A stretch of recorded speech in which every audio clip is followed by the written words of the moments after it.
রা রা রা রা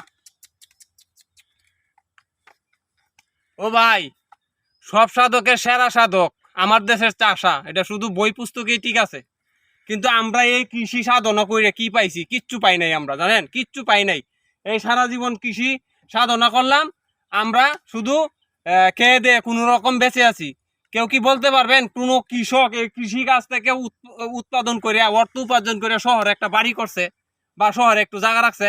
কোনোদিনই সম্ভব না মনে হয়। আদৌ সম্ভব কিনা তাও জানি না, এই পর্যন্ত কেউ করতে পারছে বলে মনে হয় না। যাই হোক, আমরা খুব কষ্টের মধ্যে থাকি। আমাদের কৃষকদের জীবনকাল, আয়ুকাল কিন্তু কম, কারণ অতিরিক্ত পরিশ্রমের কারণে। আমরা অনেক পরিশ্রম করি ভাই। যদি পারেন আমাকে একটু সাপোর্ট করেন, সাহায্য করেন, আমার ভিডিওগুলো সম্পূর্ণ দেখবেন। হ্যাঁ, সকলকেই ধন্যবাদ।